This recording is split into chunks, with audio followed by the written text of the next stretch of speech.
we're going to offer God all of our lives, we need to stop imagining that worship is singing together on Sunday mornings. That can be worship, but so often we don't think beyond that and recognize the fullness and totality of what God has for us in our lives. So let's just begin by defining true worship. Let's just offer you a definition of worship, a whole life adoration and devotion to God. My friend Tyler Miller, who has been given the title worship pastor. We don't actually use the title worship pastor around here. We use music director because worship is not equivalent to singing. Amen? All right. So I think sometimes people make that mistake. We'll come back to that idea. But he plays music and sings songs and writes songs that worship God for a living. So he is a music director and a friend of mine. He defines worship like this. Worship is acknowledging God for who he is and rationally responding. We see God for who he is and alter our lives accordingly. It's a beautiful two-part definition of worship: acknowledging God, seeing God for who he truly is, and then a response. Warren Wiersbe says it this way, maybe a few more words being added to this good definition. When you consider all the words that are used in the Old and New Testament for worship, when you pull all the meanings together, you'll find that worship involves both two items. One, attitudes, awe, reverence, respect, and actions, bowing, praising, and serving. It involves both experience and obedience. Worship is not an unexpressed feeling or an empty formality. True worship is balanced and involves the mind, the emotions, and the will, head, heart, and hands.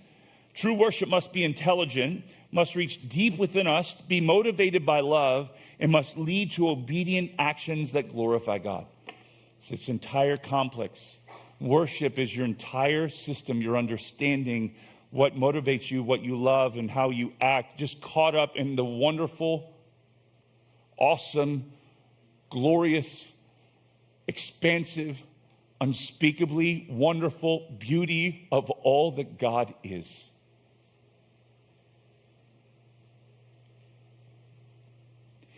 And that's what's happening in 1 Chronicles 29.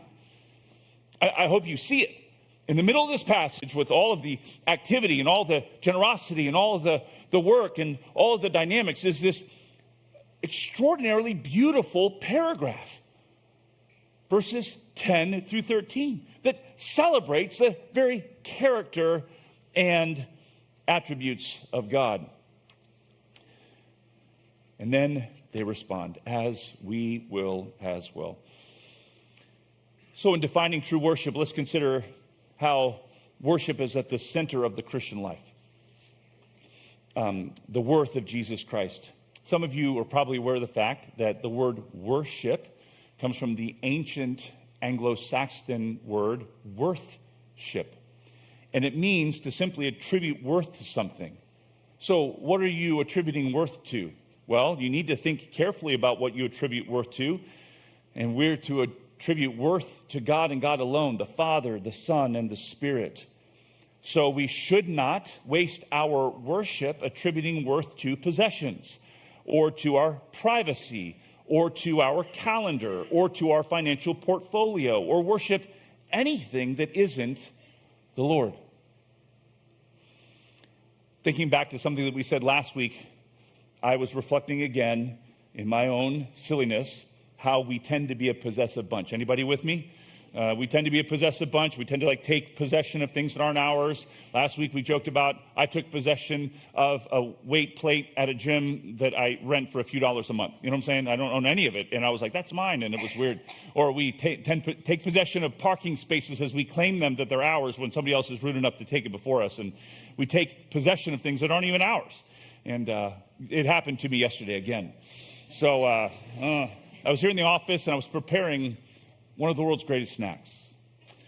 Sugar-free Jell-O gelatin with whipped topping. Okay? Talk to me. Don't judge me. So, by the way, Cool Whip on black cherry Jell-O. Oh, wow, this is awesome. So I literally was preparing this, and we were working away, and I reach into the refrigerator and extract my 2 little cups of Jell-O. Why are they that small? Maybe because they're for children. But again, I get to eat 2 of them because I'm not a child anymore. And so I put them, set them aside, and I'm like, wait, oh no, where's my Jell-O? I'm sorry, no, that's Jell-O, check. Where's my Cool Whip? And I was like, what? And I'm like, in the refrigerator going, where's the Cool Whip? I knew that there was Cool Whip here because I had some a few days earlier. And I can eat the whole container at once, y'all. I had a little bit and there was some left over. So it was in the fridge and I'm like, it's not here. And I'm opening the drawers and where's the Cool Whip and what's wrong? And this is only half a snack. And I was like, wait 1 minute. Some person stole my Cool Whip. I mean, the sheer audacity, the unmitigated gall. I mean, what on earth were they thinking? This wasn't their Cool Whip. This was Jesus' Cool Whip, and he lent it to me. And I'm rifling through the refrigerator looking for the Cool Whip. I'm like, there's no Cool Whip. And I was possessive of my Cool Whip. And I grabbed my Jell-O, and I was like, well, we'll just be content. And then I thought, well, hey, not so quick. Maybe I should check. After a few minutes, I was like, because I was agitated. And I was like, maybe I should check the other fridge. I found the half-used Cool Whip that I was searching so desperately for because apparently I put it in a different place than I had remembered. And we tend to be a possessive bunch. That Cool Whip, by the way, is an impossibly delicious combination of 17 chemicals. And I don't know what they do with the Jell-O to make it what it is, but this is horrible for me, but it is wonderfully, wonderfully satisfying. And may the Lord receive praise. But the problem is I should not be so clingy to Cool Whip. Lord, help us.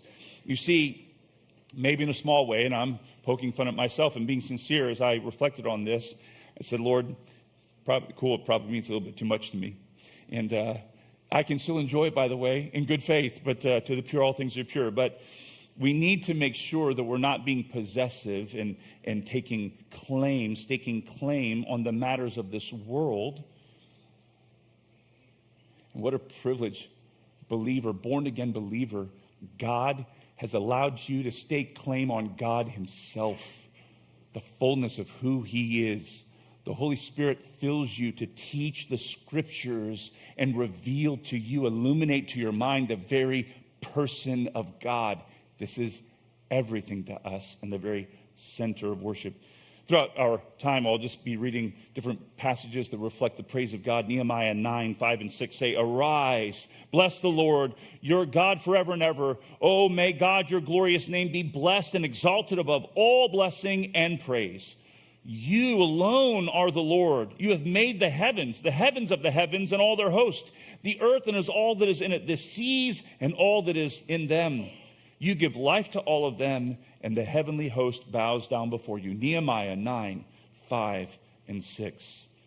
So defining true worship includes the worth of Jesus Christ and everything else on a completely different plane.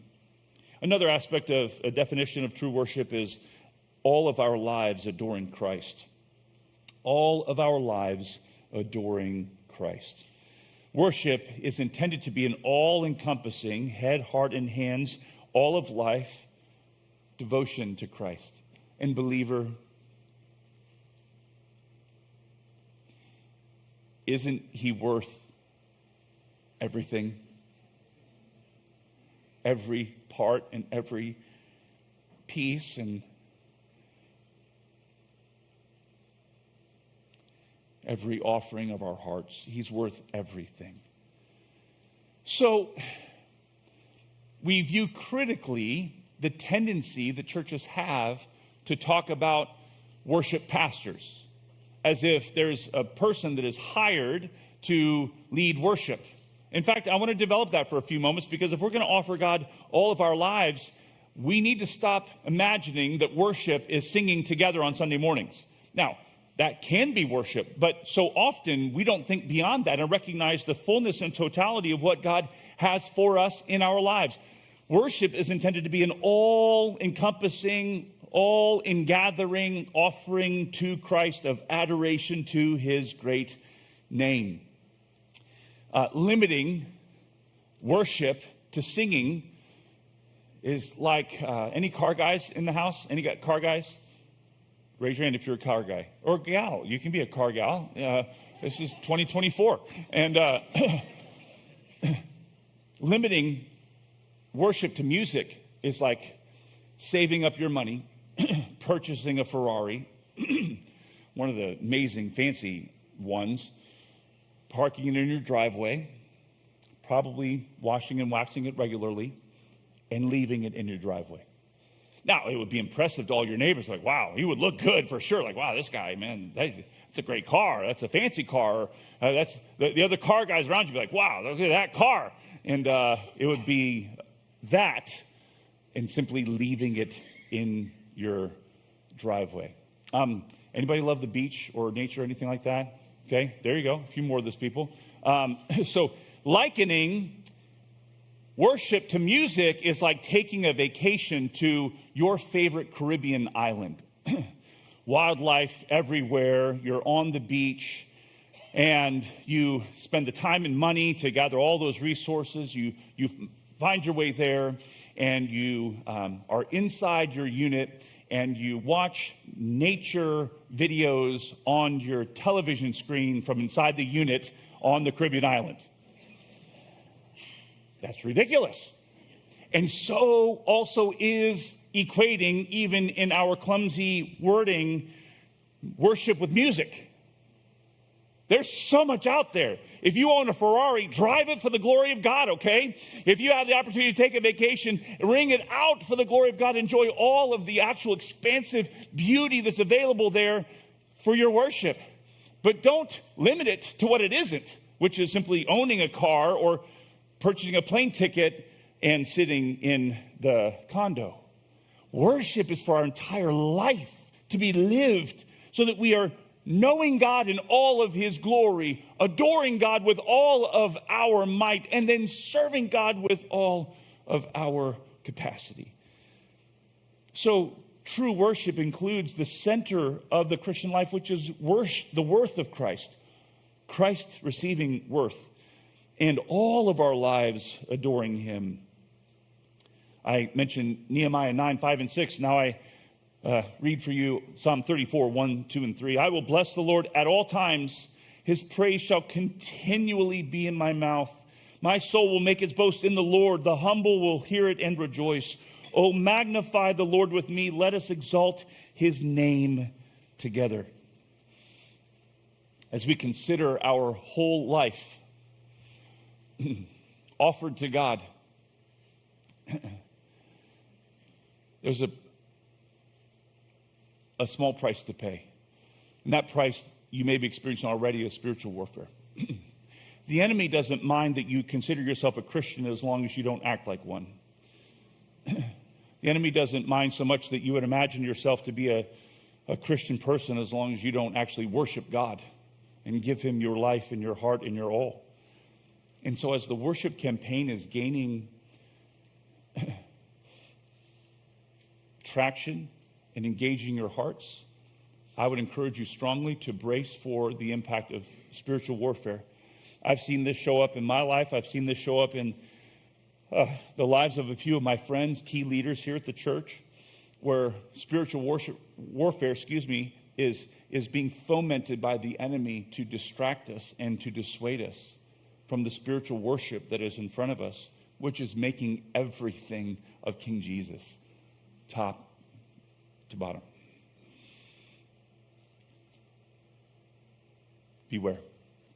As you worship him more, laying aside the idols and the silly things that we want to be possessive of that are of this world, God himself is going to keep us strong. But we need to be aware of the fact that the enemy prowls around like a roaring lion seeking whom he may devour. And we need to be prepared as we consecrate ourselves to a life of worship.